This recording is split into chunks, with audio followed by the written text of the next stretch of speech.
Hello, Ramya. It must be nearly evening for you. Yes, it's evening and it's like 8 p.m. to be precise. Yes, it's an evening over here. Yes, it's coming middle afternoon for me. Um, Oh, Thank you for joining me here. What I understand is that we have something to talk about. Leadership. Is that right? yes, that's absolutely correct. Okay, so I'm looking forward to this. Let me share my screen. Can you see my screen? Yes.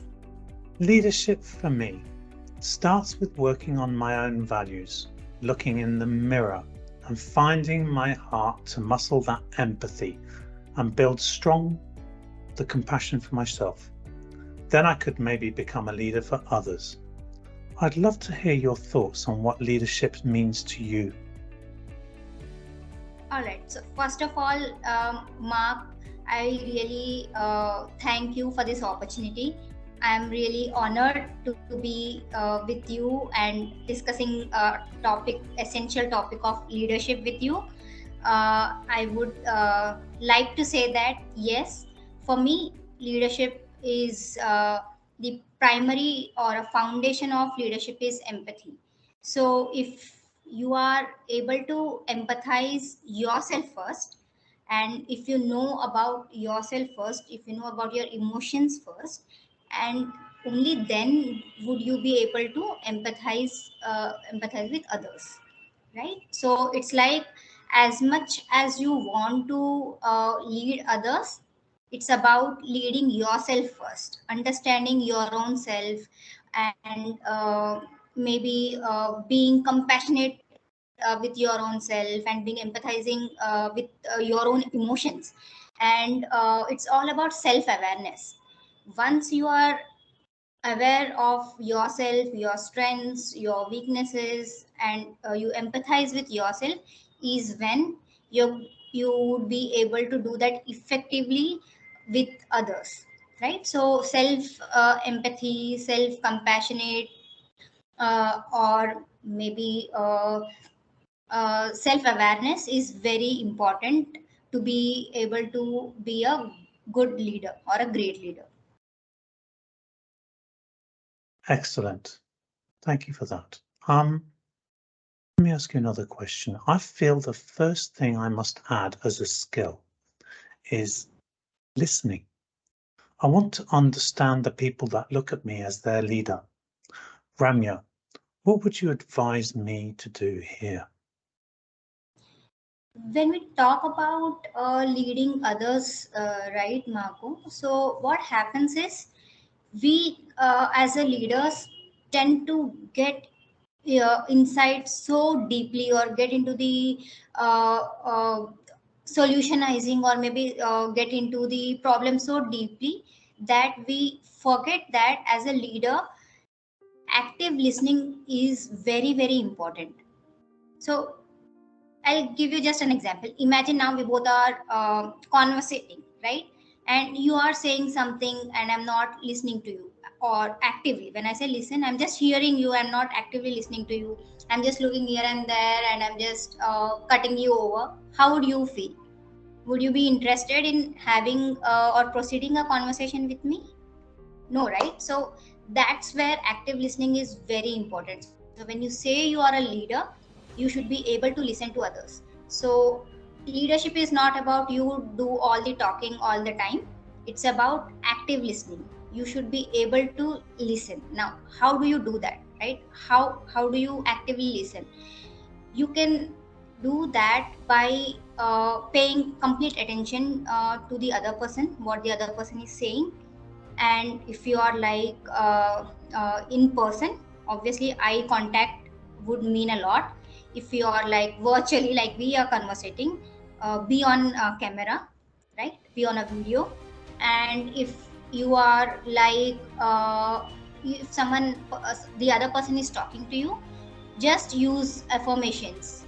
Just say that you how can I help you, or maybe ask leading questions, or maybe uh, just lend that ear to them, so that they feel comfortable with you, right? So that they can share their thoughts with you. And also, when we say that you are listening, right? So if someone is saying you something, the best way to show that you are interested is through active listening, and also to reconfirm what the other person has said, or maybe short summary of what the other person has said.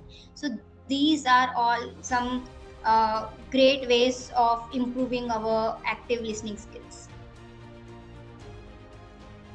That's great. Thank you for that.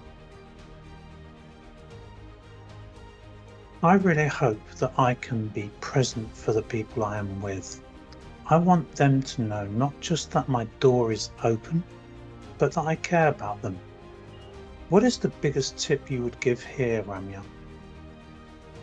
Yes, that's a very important point.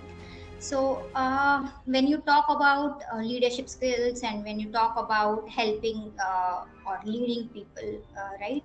So, as much as you have any other skill, being present at the moment is very important. Being mindful, basically. So, if someone is talking to you, or someone has come to you with some problem, or with some something to share with, if you're not being mindfully present at that place, and if you're just being physically present, the other person will automatically lose the interest in you, and you have to be available for them, so that they can come and vent out whatever they want to, right? Or let me give you a practical example over here. Imagine you are in a meeting, and this especially happens after lunch hours, right? Now you are in middle of the meeting, and there is some important discussion going on, which you are supposed to be part of that, and you are there, present there, sitting with people, or maybe sitting virtually with people, and you are just in your own thoughts. You are not paying attention what is going on, or you're not at the moment, right? You're not mindful about that meeting, and you don't even realize that. Suddenly you will realize when someone calls out your name. What do you think? Or what are your thoughts? That's when you come back, or you are being pulled back in the meeting. That means you're not mindfully present. You're not present at that moment. So being mindfully present, and being present to observe and to absorb as much as we can as leaders, is one of the most important skills, apart from the skills that we talked about. So this is again being mindful about being there with your team for them, is very important according to me. Absolutely. Everyone has needs.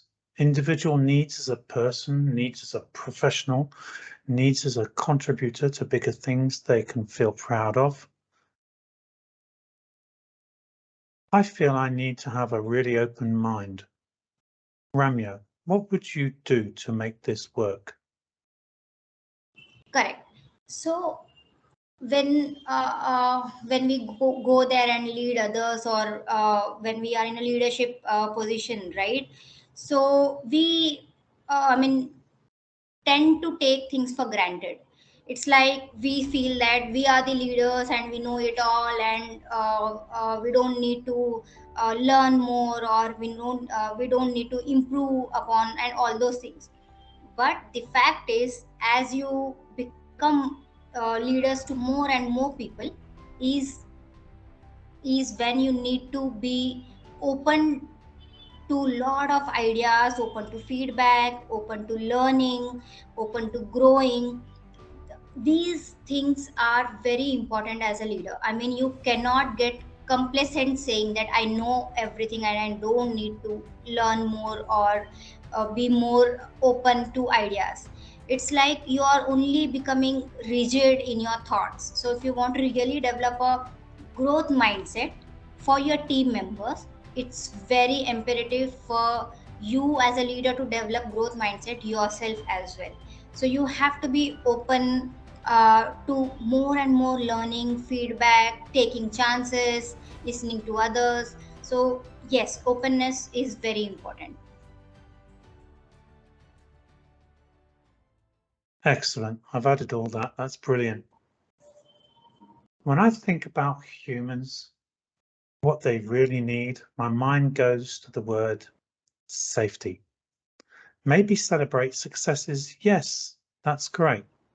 But I feel we need to celebrate failures more, to learn faster. What really makes a difference here for you, Ramya? Oh, this is my favorite topic.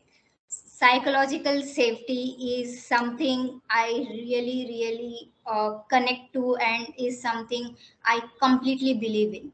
So it's not only for your team members, it's for yourself as well, as an individual, right? When you work with people, or when you work with your teams, as an individual contributor as well, or as a leader as well, that safety is very much important.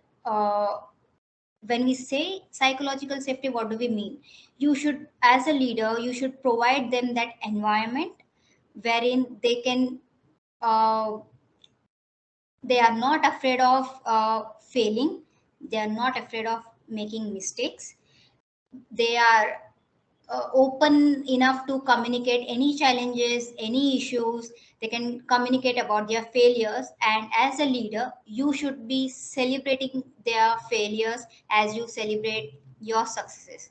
And I'm when I say you, as you celebrate your successes, I'm assuming that you would already be doing. If you're not doing that, then I would highly recommend anyone, and to the viewers also, if you are a leader and if you're not celebrating your successes and failures, then you should be doing that right away.